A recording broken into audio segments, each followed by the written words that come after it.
everybody. Today we have Kathy Rose, who refers to herself as a holistic soberista. She has experienced recovery from alcohol and disordered eating firsthand. Professionally, she is a physical therapist of 17 years, turned functional nutrition practitioner because of her own health journey. All of us who do functional medicine have our own health journey. So she is also pursuing certifications as a mind-body eating coach, as well as a recovery nutrition coach. Her life experience and training inspired her to create a framework that combines functional nutrition, positive psychology, and mind-body science, which introduces resolution to physical and emotional challenges that are present in recovery from alcohol.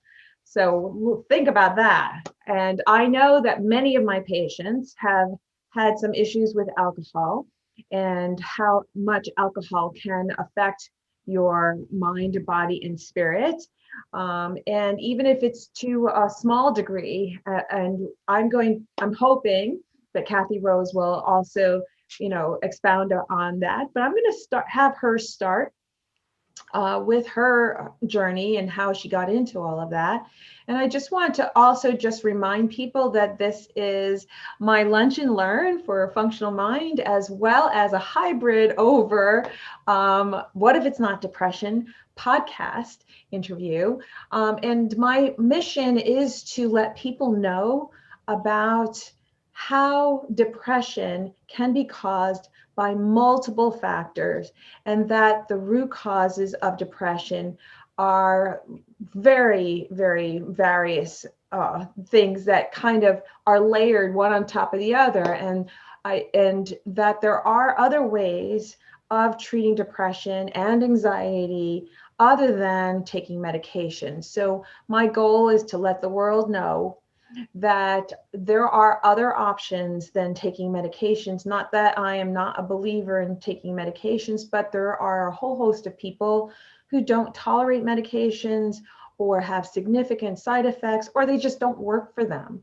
So I am going through all the different possibilities of depression causes, so that people are aware of them, and maybe it might enlighten them and think about their own issues when we go through them. So welcome, Kathy Rose.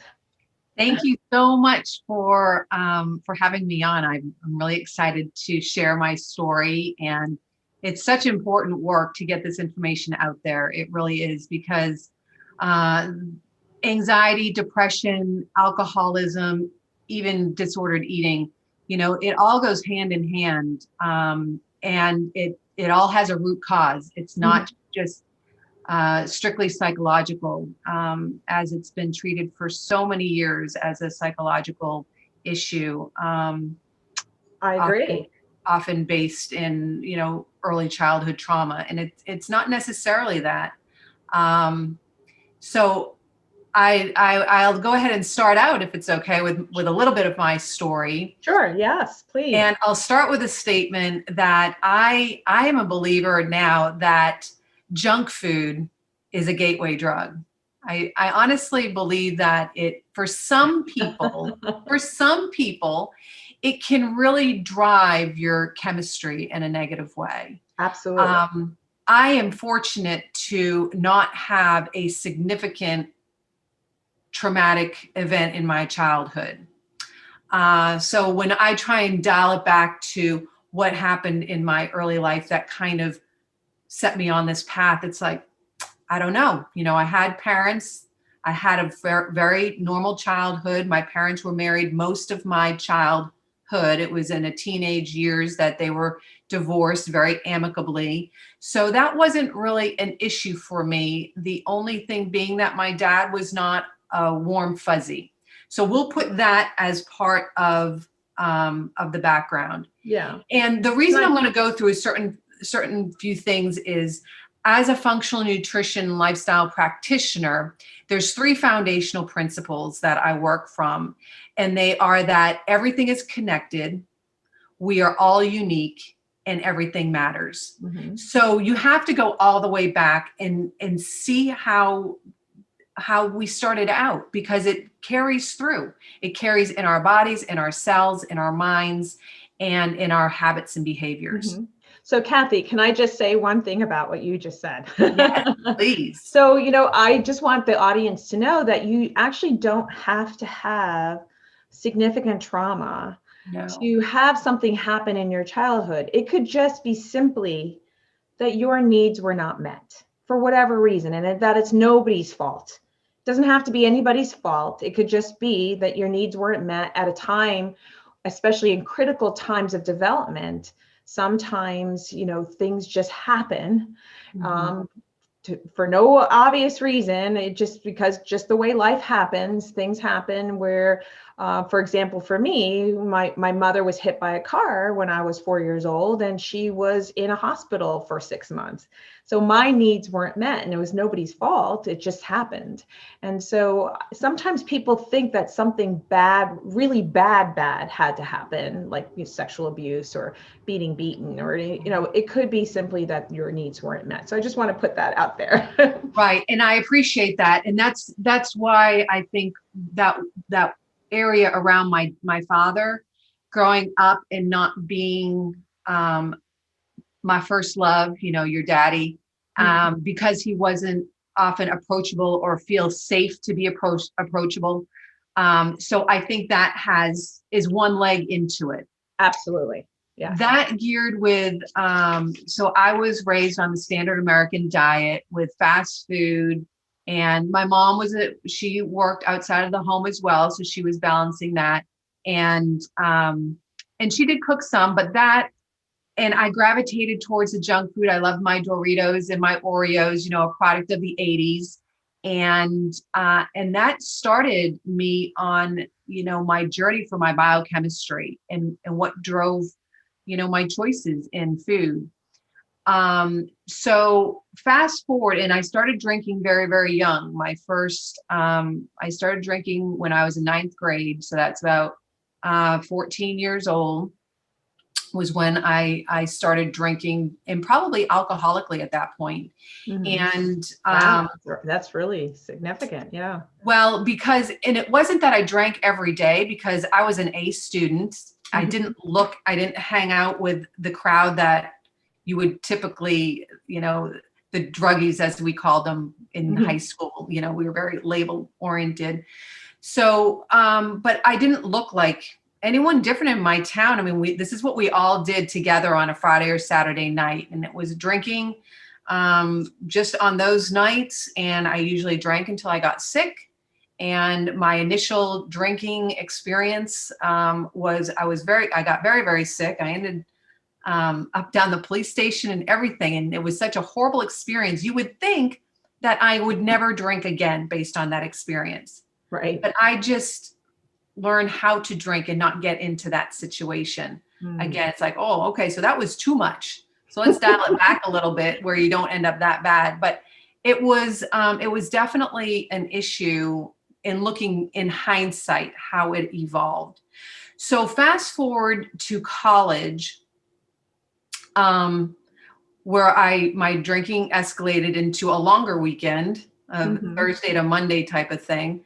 And Thursday to Sunday, we'll say. But my boyfriend in college kind of said, "Oh, we're getting beer guts. Let's go ahead and dial it back a little bit." And all I heard was, "Did you just call me fat?" So that was a part of it. And then I went into an eating disorder developed as I pulled back on both the junk food, tried to eat healthier, and the alcohol. And I felt such cravings that I couldn't control them. And this is early in my, I was early 20s, and I had no idea the connections. There was no connections made whatsoever, except that I felt deprived, and I just had to eat what I wanted to eat, and I did it. And then I purged because I didn't like the way I felt about myself and all that food in me. So this went on for a period of 8 years until it kind of settled in to, I controlled my eating very well. I was very high carb, low fat. That was back in the 80s. So there was no fat in my diet. High carbs, the fat-free processed food. And I lost weight. I controlled my weight, and I actually became anorexic. Wow. I moved out of the country at this point, and I was working in a bathing suit. So body image was very important to me. And I was a scuba instructor in the Cayman Islands, actually. And and that's what we did. We drank. So I had no body, no weight, and drinking heavily. This went on for several years and moved back to the States. Ended up where I am today now with my husband. My drinking had changed over the years. My nutrition, I felt more stable in my life and got on an even plane nutritionally.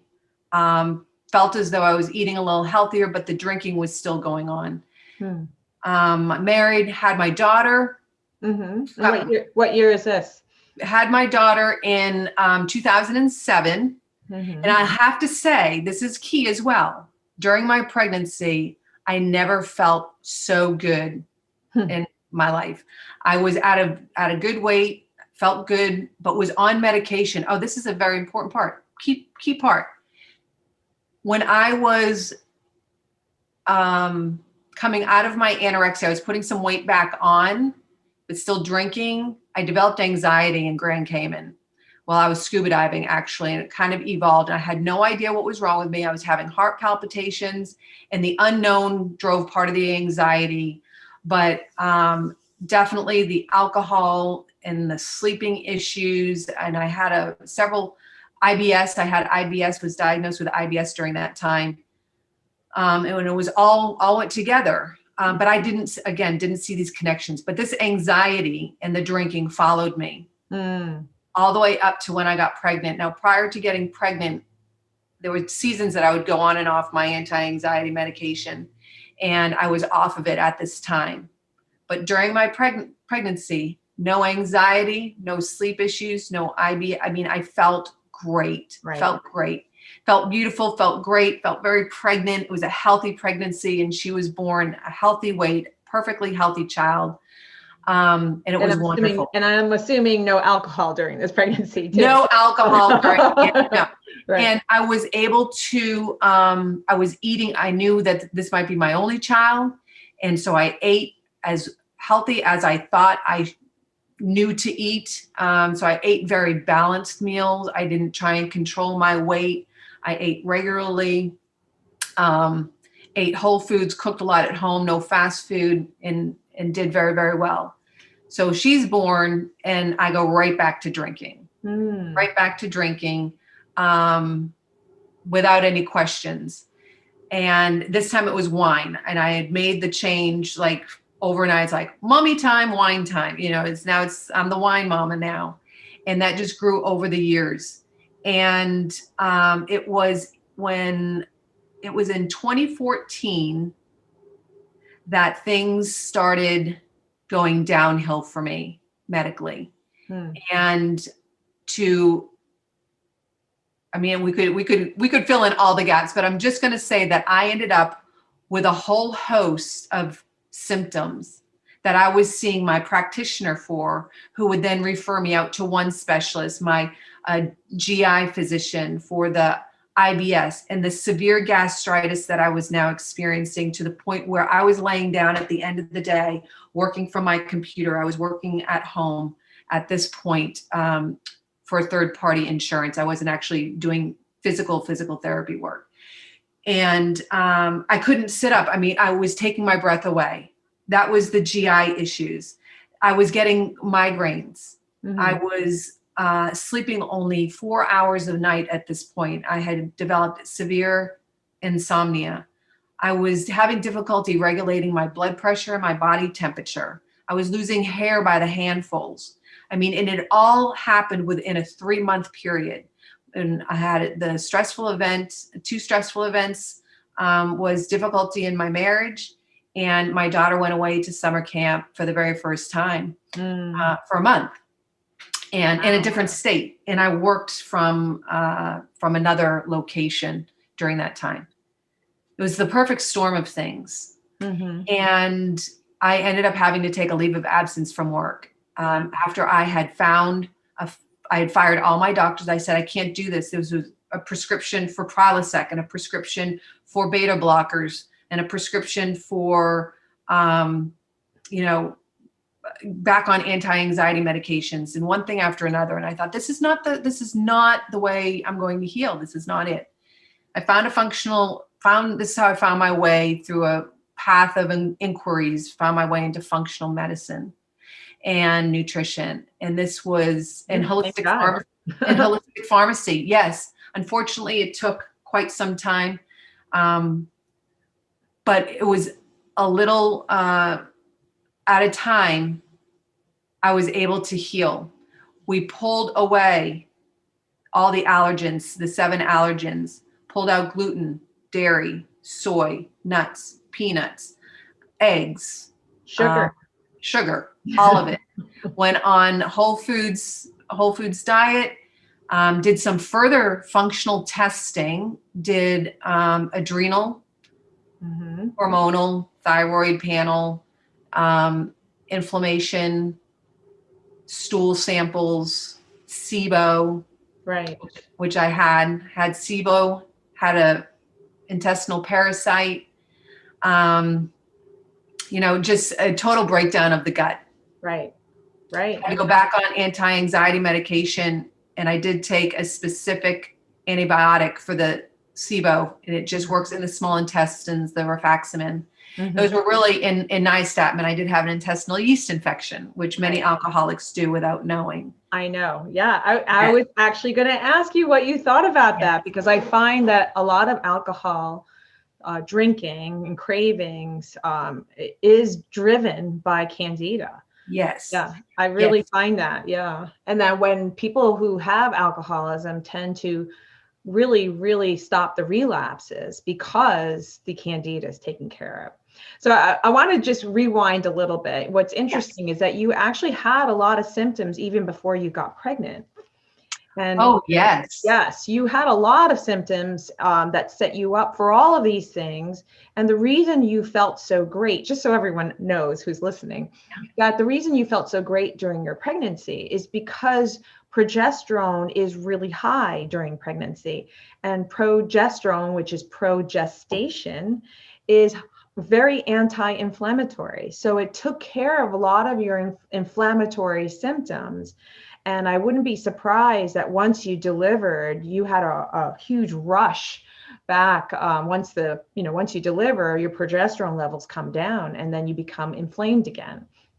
Yes, and I was going to now that I had all the had my practitioner in place and had all these things. So in addition to the gut issues that I was having, I had no progesterone on my hormone testing and no cortisol at all. My cortisol was basically almost a flat line. Right. Literally. I mean, I felt like I was so close to Addison's disease that it was scary. And there were times that I felt like I had to be in the hospital because my adrenals, I was in stage 4 adrenal fatigue. Wow. And I don't know if it was because I had such low progesterone. And I'll also say in early 20s, I was on birth control.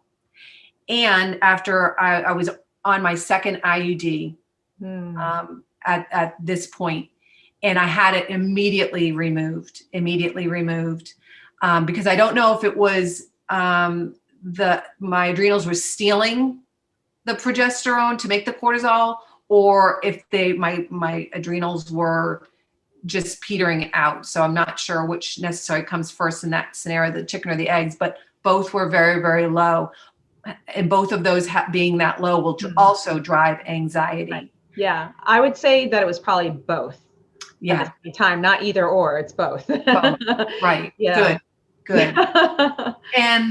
And so it was, so what was interesting at this point, and this is another connection that I didn't realize at the time, that I was put on Xanax and back on my anti-anxiety, because you can't really you throw all this information at someone who's not had to be in all these supplements that's so regimented. It's like, you've got to do all these things. And then the mindfulness and the getting out in the sunshine and the feet on the ground. You know, I did all the things. I quit my job for 3 months to do all the things. That's how badly I wanted to feel better. It almost brings up tears just talking about this period of my life, because it was very scary, very scary. Right. And so you have to get someone stable first. And if it means going on some pharmaceuticals initially, absolutely, then it's what I wouldn't have been able to do any of this until I could think straight. And being in the state that I was anxiety wise,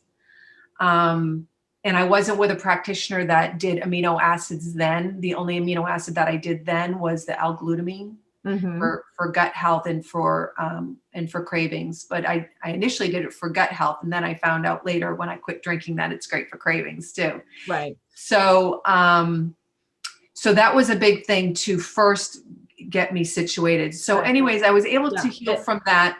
It's very important for us to make sure that someone's stable. And if that requires taking medication, whether it be anti-anxiety medications, mood stabilizers, antidepressants, even, especially if you've tolerated them in the past and they've worked in the past, because you can't do this work unless you're actually stable and able to function.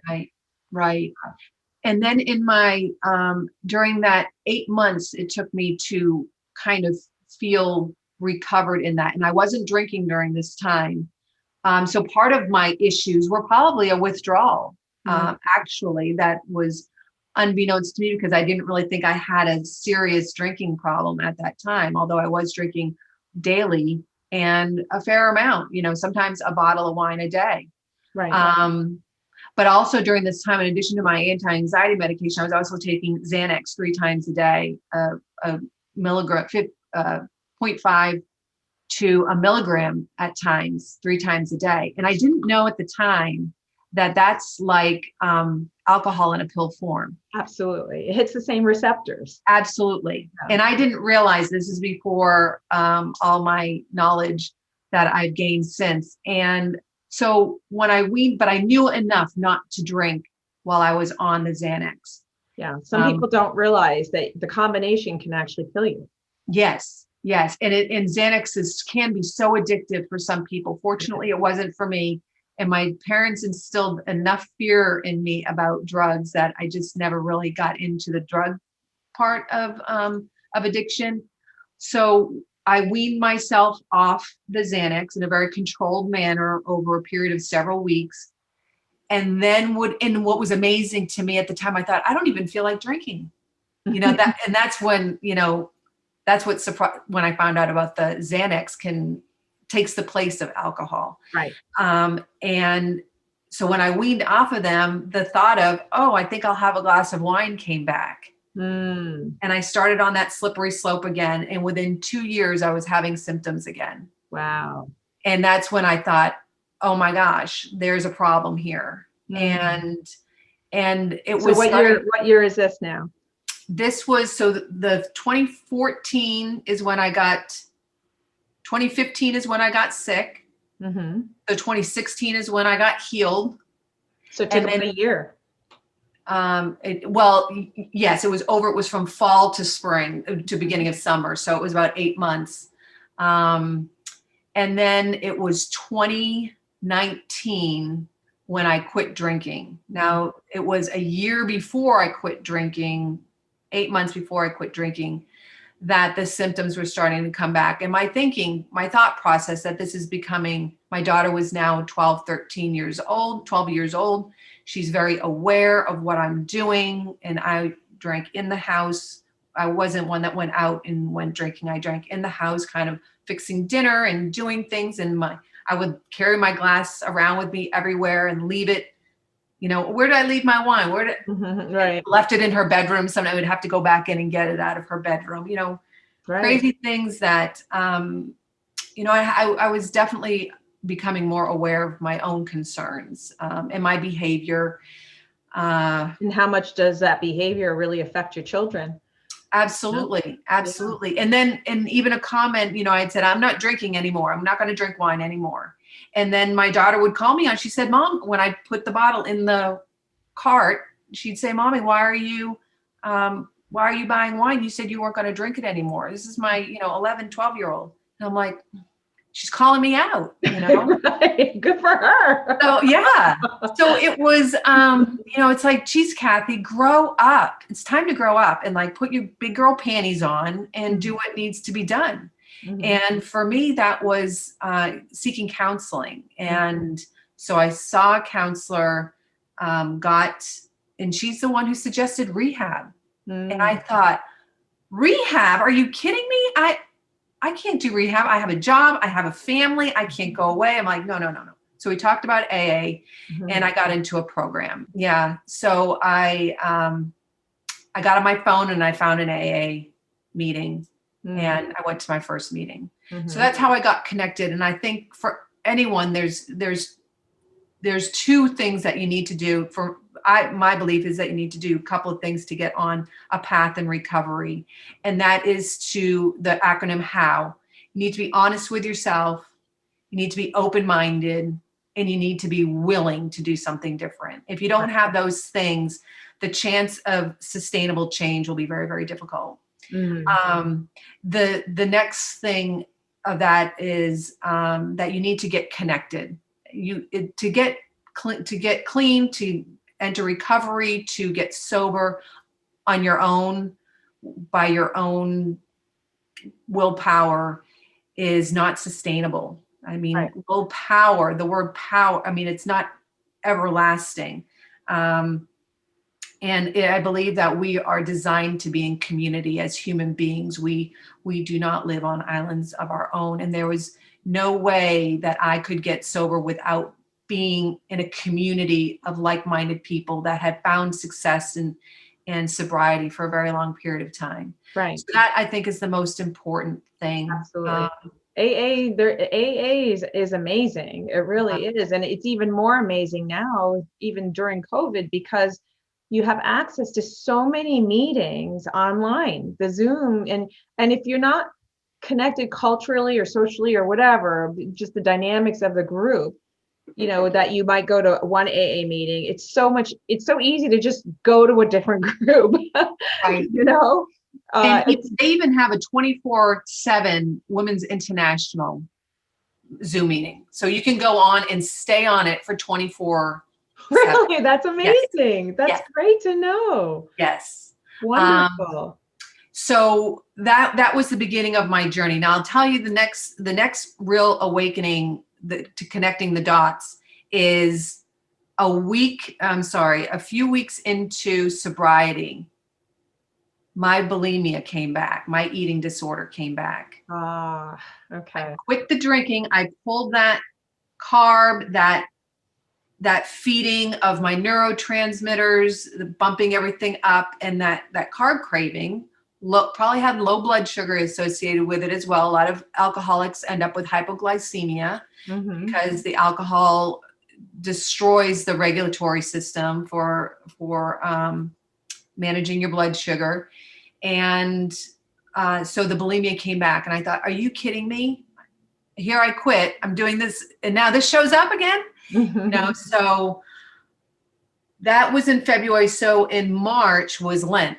And I never give up anything for Lent. But I decided this year I'm going to give up sugar.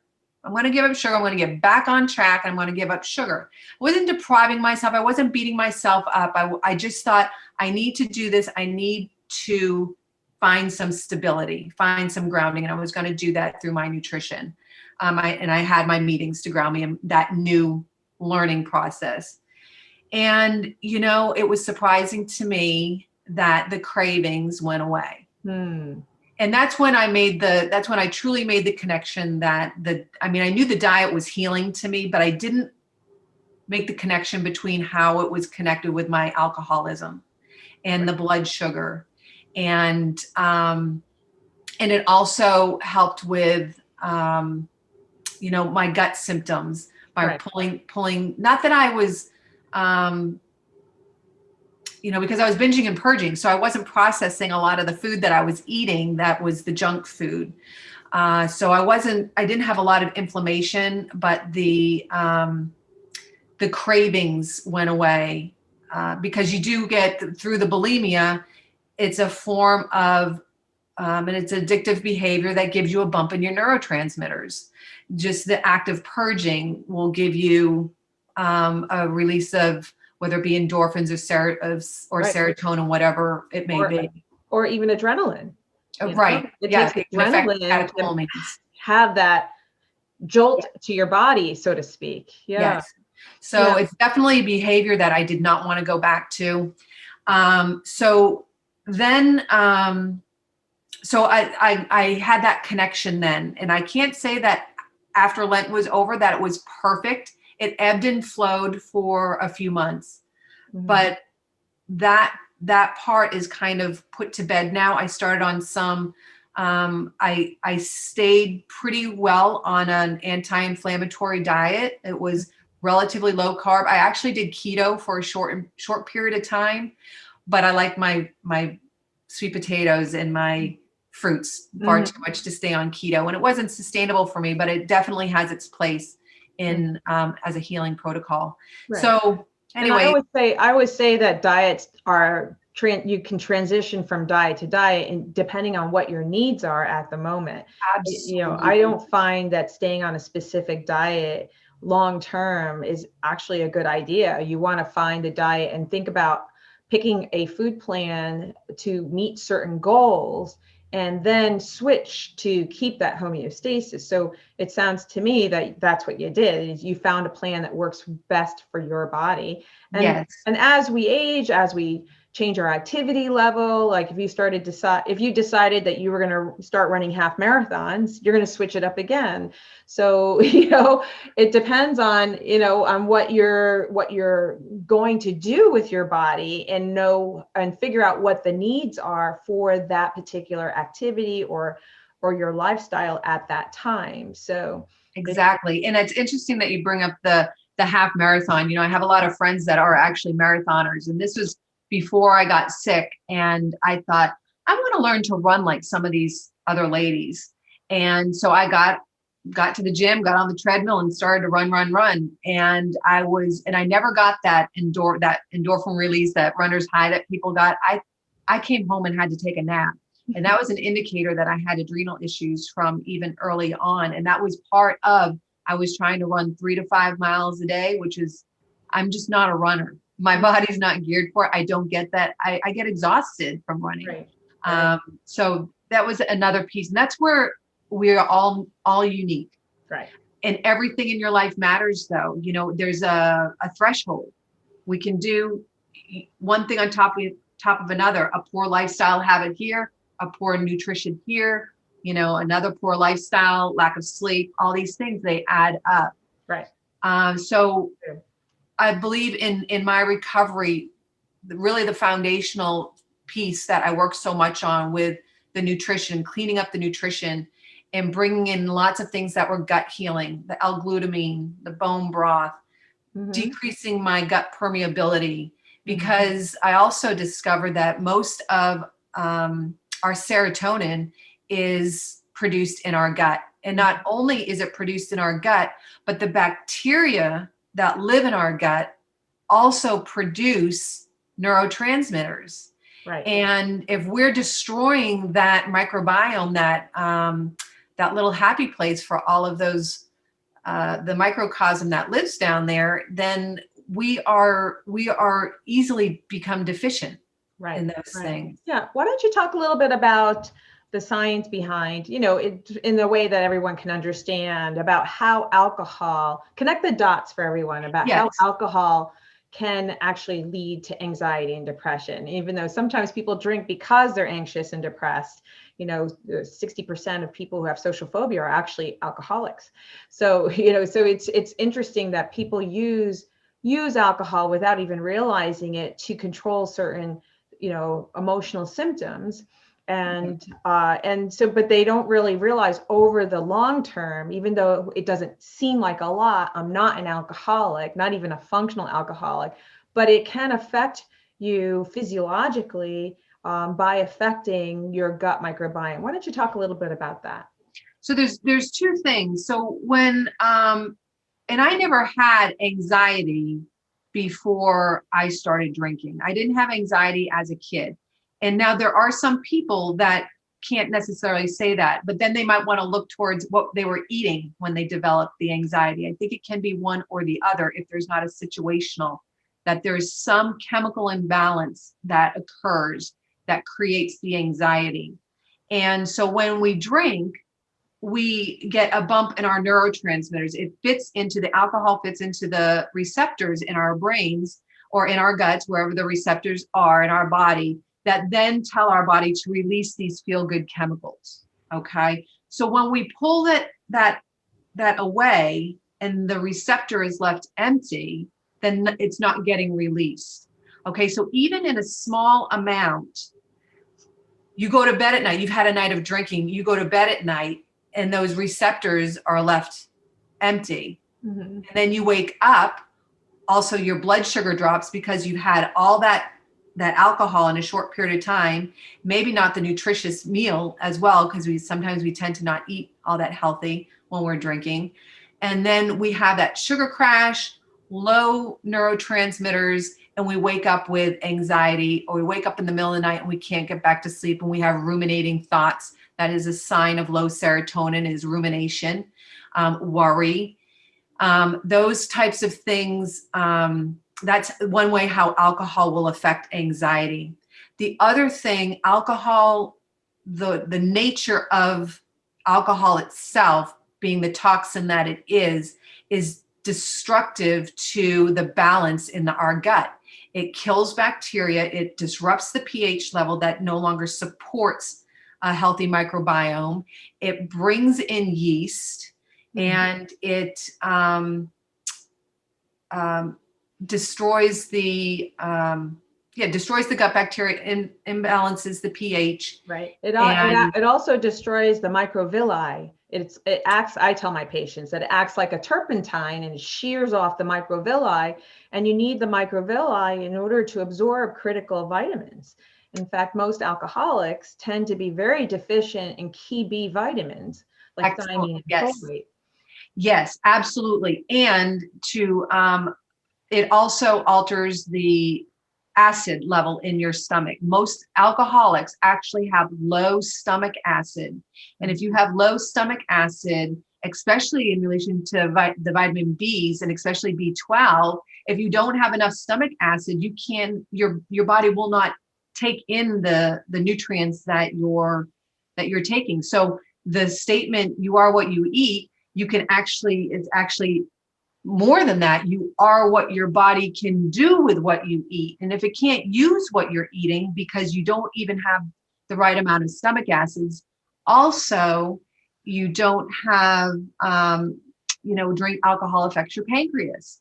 It affects the amount of the ability for the pancreas to excrete the enzymes needed to break down and digest your food. Absolutely. And then it also affects the liver, which the gallbladder is attached to as well. So it affects the amount of bile that's being dumped into your intestines as well for digestion. Absolutely. So if none of that is going on, it also affects motility. Mm-hmm. And if things are sitting there and they're fermenting in your stomach and they're not moving through the intestines, you can get the bloating and the gas and the IBS, the constipation.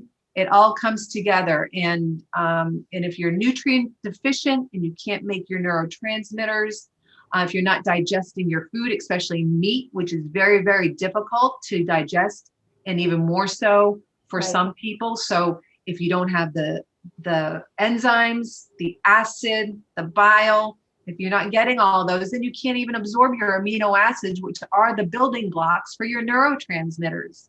Absolutely. If you're going low fat in your diet, or if you have, an inability or a difficulty to absorb fat, which is also very difficult to absorb it, to break down and absorb it, and you need your bile to do that, then you need cholesterol to make your hormones.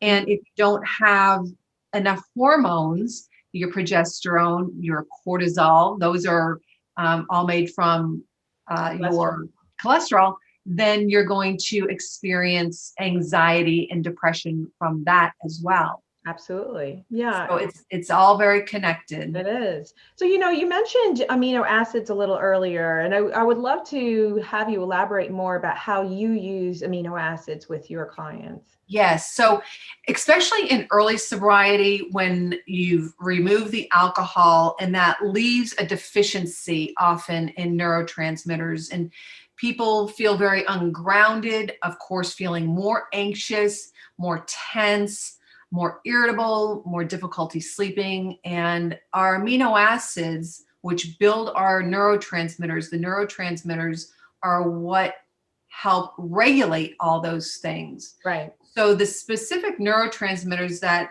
most people are familiar with are serotonin and GABA. Those are predominantly the main ones. There's also catecholamines, which are the adrenaline and noradrenaline, or what people use now as epinephrine or norepinephrine. Right. And there's also the endorphins. And there are some other ones that aren't mentioned quite as much, but those are the main ones. So amino acids are basically the building block of protein. And there's different ways of getting protein into your diet. And so many times we recommend paleo or keto in order to improve the balance of proteins for our brain and the fats. Keto is, keto and paleo have a higher amount of fats and proteins because that's what your brain really needs. And so that's one way of getting amino acids. So what do you do differently in terms of, besides, changing the diet in order to get more protein and fats? Right. So sometimes initially, because of all the digestive problems that a lot of alcoholics come into recovery with, we need to use exogenous amino acids in order to get the ball rolling. If they're not, even if they're on some SSRIs and anti-anxiety like Prozac or Lexapro or one of those. Although you do need to be careful of the serotonin-based amino acids, because there's what's called the serotonin syndrome, which we don't need to get into that, but we do want to be careful. There are some precautions. But so when you say exogenous, you mean like an outside source? Like an outside source. So taking a or even a supplement in supplement form, as opposed to in our nutrition, because sometimes we need a higher dose of it and a more concentrated dose to get the ball moving, because again, the person is deficient in the ability to absorb these nutrients in a way that they need to really bump up their system and shore it up and get it going. That being said, they also compete with each other on the transport bus across the blood-brain barrier.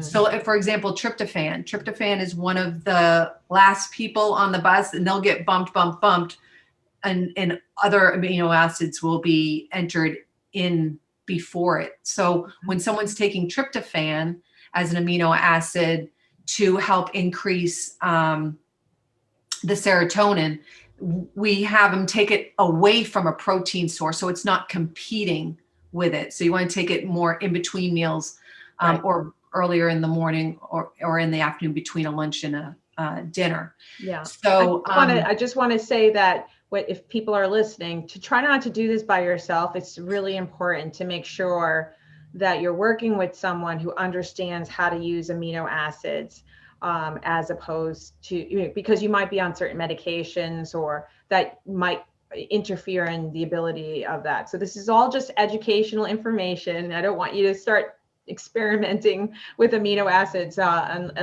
before talking to somebody who understands how to combine that with food and your medications or other supplements. Right, absolutely. And the same thing with tyrosine. Tyrosine, you don't want to take with high blood pressure or Graves' disease. There's some other precautions around that one as well. So yes, definitely, that is a fantastic point, that you do want to work with a practitioner who is familiar with using amino acids specifically, because they can be, and they can actually be combined in certain things. And you need to have the cofactors. If you don't have, say, enough B6 to actually work the mechanism that utilizes the amino acids in the appropriate way, you have to have cofactors. So we work on bringing up the deficiencies to sufficiencies in the same way. You need to work with all of the vitamins and minerals that are needed in order to make use of the amino acids. But So for it's not enough to just add the raw materials of amino acids or other forms of protein if you don't have the whole compilation of vitamins and minerals that's needed to actually get those wheels turning inside your body, right? And as a functional nutrition and lifestyle practitioner, there's two groups of threes that I work from. So the initial are 3 tiers. The first one being the non-negotiable. So that's kind of clearing the muddy waters. We want to pull out all the things that are inflammatory to the system, that are not supportive to recovery. If you're up at midnight, only getting 6 hours of sleep, we want to dial that. We want to focus in on sleep. And then we want to bring and once those non-negotiables are addressed, you pull out the inflammatory things, you pull out the sugar. Maybe you're sensitive to the gluten, not so many carbs, dial it back. So we're not driving that carb, working up the sugar, the glycemic index that makes our sugar do this roller coaster. We want to try and find here for our blood sugar, keeping it stable throughout the day, because when it dips down is when our prefrontal cortex of rationality kind of drops down into that lizard brain, the limbic system, where our rational thought kind of goes out the window and we just kind of jump right into survival mode, and I need to eat right now, or I need to drink right now. And that's where a lot of relapse can happen.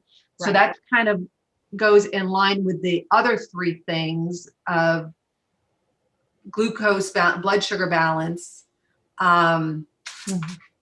the sleeping. You want to make sure that you're sleeping. And then the last thing, you want to make sure that you're having regular bowel movements. Those are like the 3. If you don't have those 3 things, I don't even look any further. It's like we can't address anything else until those 3 things. And we do all the work around those 3 things.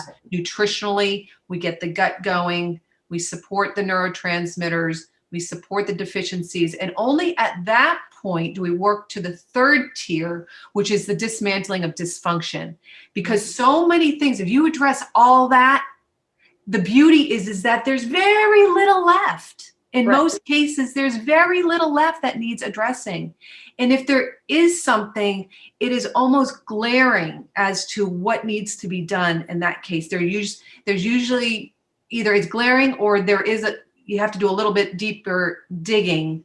But the majority of the work, the 95% of the work has been done, in those two categories. The 2, removing the non-negotiables and or addressing the non-negotiables and going from deficiency to sufficiency. You've addressed everything with the blood sugar, the poop, and the sleep.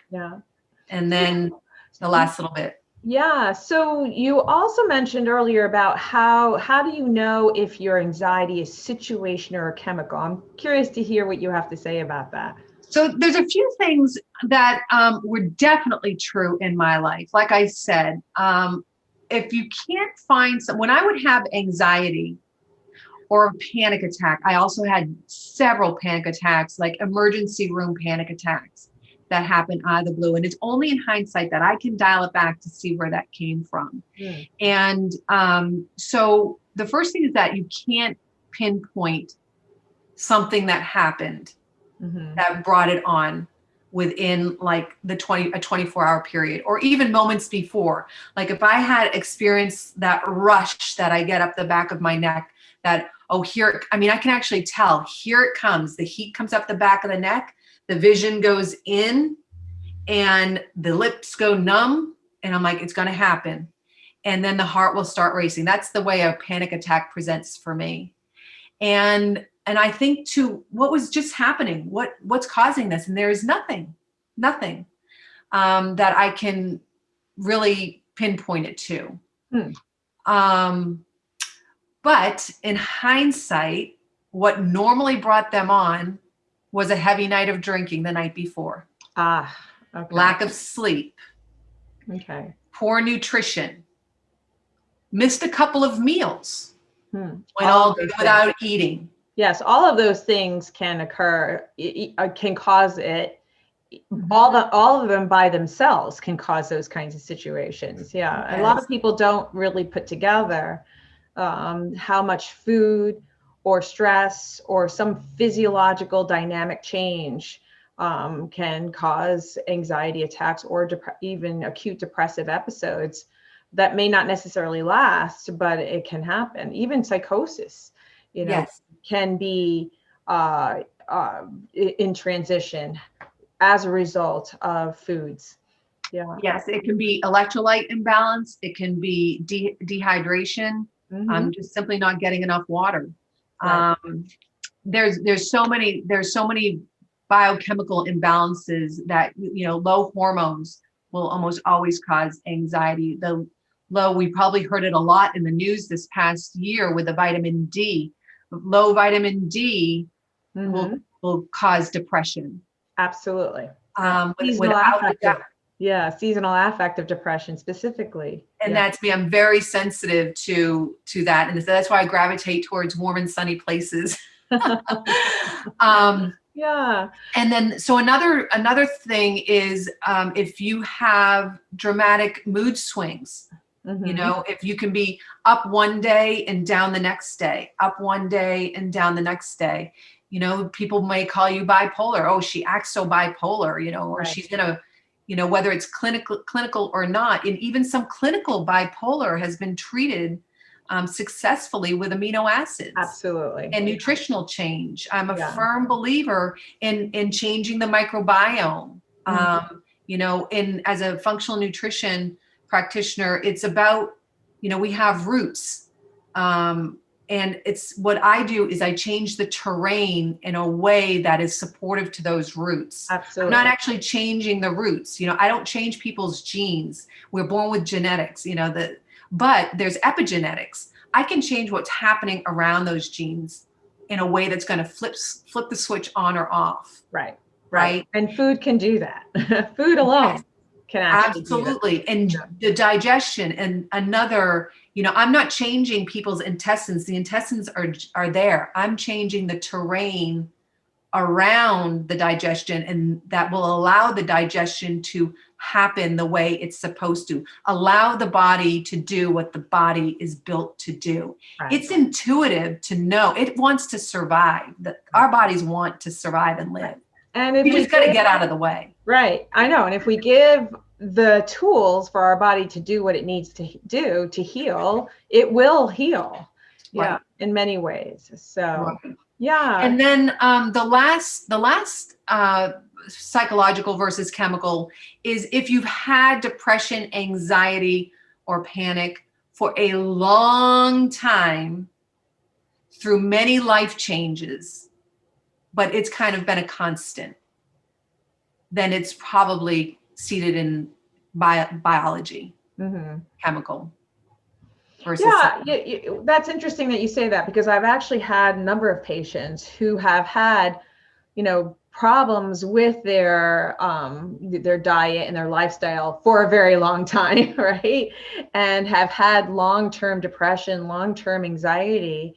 And after finally finding someone to do functional medicine, and go through the 5 R's of gut restoration, a lot of those symptoms do go away, and they're surprised. They didn't even intend on certain symptoms of like just low chronic level of depression suddenly lifting, things that they thought that they were going to feel for the rest of their life. So, yes. Yeah. So I think it depends on how long they've had these lifestyle issues and, dietary issues.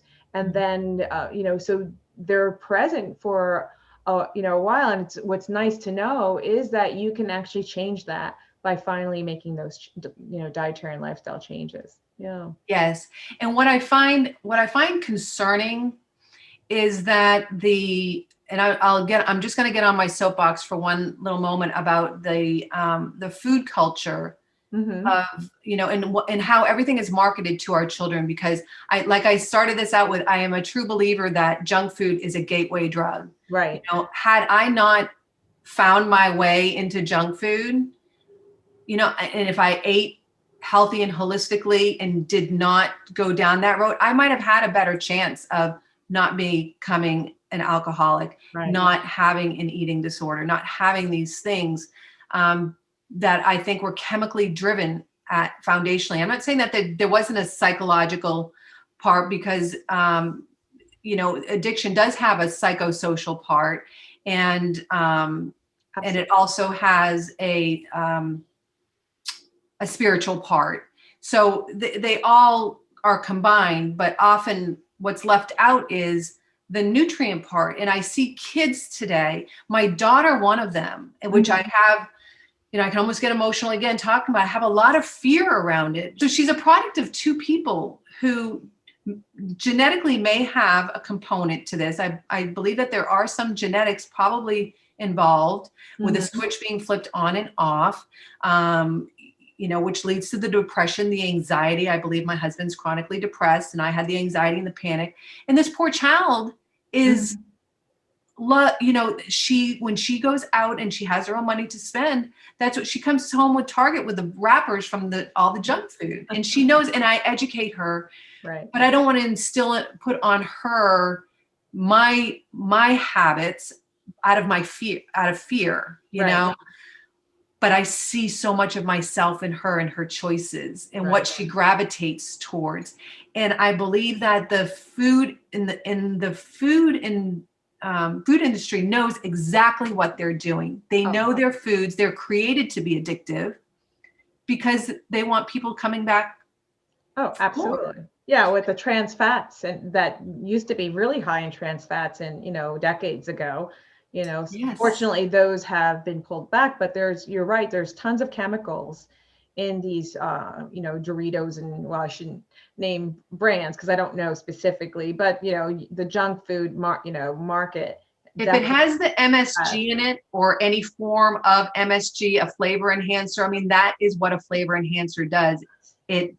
It works on the neurotransmitters. Absolutely. Yeah. And so we need to wrap up. Yes. So it's been a great conversation. I know we really did the whole gambit today. We did. We really covered, honestly, what we do in functional medicine, all of us, and it really is a way to search for all the root causes and address them one at a time. But you also spoke about some foundational things that absolutely are necessary to happen.